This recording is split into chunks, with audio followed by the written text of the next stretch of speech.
나는 또 세상에서 벌어지는 온갖 억압을 보았다. 억눌리는 사람들이 눈물을 흘려도 그들을 위로하는 사람이 없다.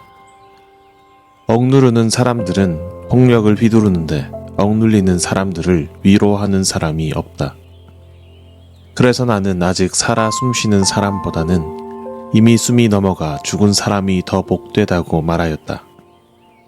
그리고 이 둘보다는 아직 태어나지 않아서 세상에서 저질러지는 온갖 못된 일을 못 본 사람이 더 낫다고 하였다. 온갖 노력과 성취는 바로 사람끼리 갖는 경쟁심에서 비롯되는 것임을 나는 깨달았다. 그러나 이 수고도 헛되고 바람을 잡으려는 것과 같다. 전도서 4장 1절에서 4절까지의 말씀입니다.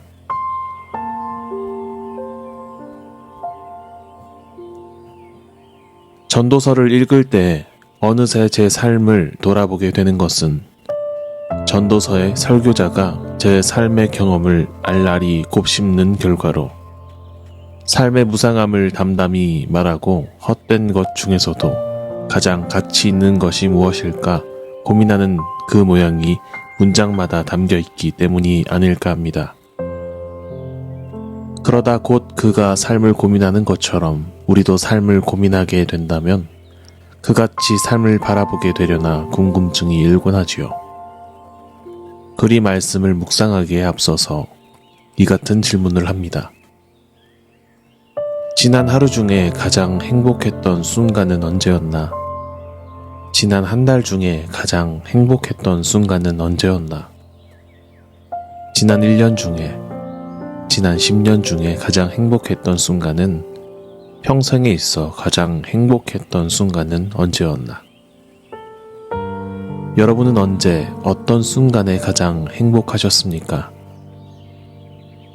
기분 좋게 일어난 어느 아침, 유달리 맛있었던 음식, 오랜만에 닿은 친구와의 이야기, 사랑하는 사람과의 첫 만남, 하굣길에 동전 몇 개로 사 먹을 수 있었던 불량식품, 그렇게 각 사람마다 갖는 특별하고 고유한 어느 기쁨의 순간.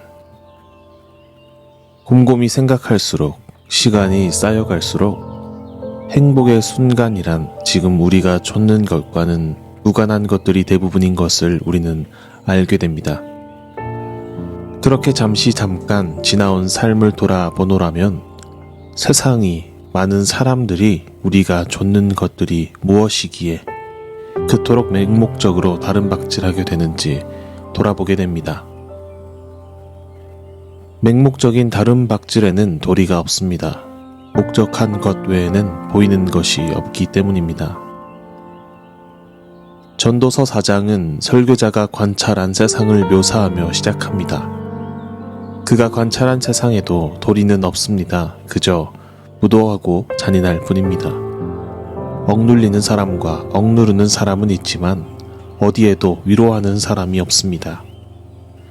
제각기 제 길을 따라 달리기 때문입니다.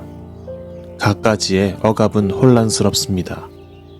억누르는 사람과 억눌리는 사람에 대한 분명한 경계도 드러나지 않습니다.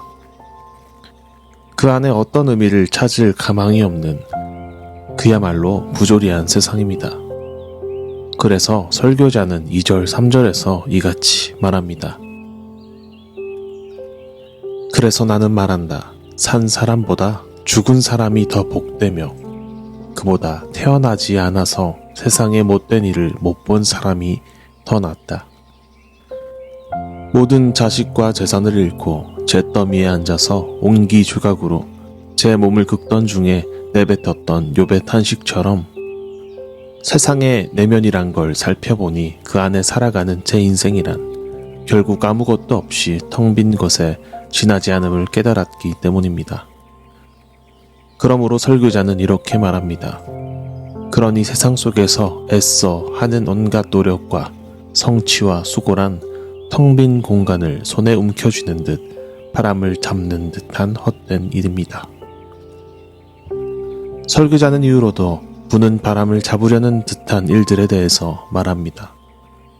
경쟁심에서 비롯된 온갖 노력과 성취라는 문장이 원어를 직회했을 때 훌륭한 기술에 따른 성공, 곧 명예를 상징적으로 가리키는 것이라면 8절에 홀로 살면서 쉬지도 않고 일을 하여 모은 재산은 재물을 뜻하고 16절에 왕으로 통치하는 것은 권력을 뜻한다고 할 수 있겠습니다.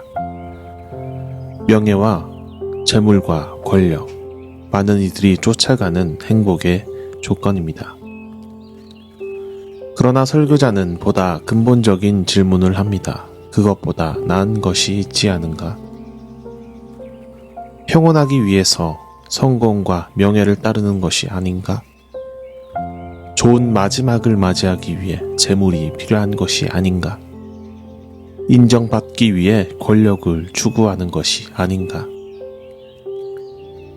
그가 답하는 좀 더 나은 것이란 6절의 수고를 가득 쥔 양손보다 평온함을 쥔 한 손이고 9절의 혼자보다는 마지막까지 의지할 서로가 있는 둘인 것이며 13절의 어리석은 나이든 왕보다 가난할지라도 슬기로운 젊은이인 것이죠. 그러니 주객이 전도되어 평온함을 위해 평온함을 잊고 좋은 것을 위해 좋은 것을 잊으며 인정을 위해 인정을 잊고 있으니 어찌 그 모양이 우습지 않겠습니까? 사람은 입체적입니다. 1절 기록에 억누르는 사람과 억눌리는 사람의 분명한 경계가 드러나지 않는 것처럼 사람이란 분명한 흑과 백, 선과 악으로 드러나지도 않습니다. 고대 이스라엘에서는 나이가 들수록 지혜로운 자로 간주하여 존경했다지만 말씀에와 같이 나이가 많아도 어리석을 수 있고 반면 나이가 어려도 슬기로울 수 있습니다. 그러므로 우리도 맹목적으로 다른박질 치는 세상에 덩달아 뛰던 일을 멈추고 설교자가 하는 말에 귀 기울여 들어야 합니다. 부는 바람을 제 손에 쥐는 일을 그만둬야 합니다. 헛된 것들 중에 나은 것을 살펴야 합니다. 얼마든지 많은 것을 품어낼 수 있다고 헛바람을 들이키는 세상에 부는 바람에 들뜨기보다 삶 속에 아름다웠던 것은 무엇으로 가능했는지 기억하고 우리 소중한 순간을 간직하여 그 가치를 되새겨야 합니다. 제 아무리 많은 것을 가져도 사람이 줄 수 있는 것이 겨우 제 손만큼이듯 우리 마음이 줄 수 있는 행복도 겨우 마음만큼이기 때문입니다. 그러니 우리 오늘 하루 바람이 불어올 때에 부는 바람을 쫓아 맹목적으로 다른박질하길 멈추어 봅시다. 한 손에라도 평온하게 할 마음을 바라고 느리더라도 쓰러지면 기대어 갈 이웃을 바라며 가난하더라도 이웃을 풍요롭게 할 지혜로움을 바라봅시다. 맹목적인 이들에게 치여 넘어진 이들에게 억누르는 자들에게 밟힌 억눌린 사람들에게 위로하는 사람이 됩시다. 그리 세상은 의미 없이 텅 빈 공허에 불과하다는 누군가의 부조리한 세상에 어떤 의미가 됩시다.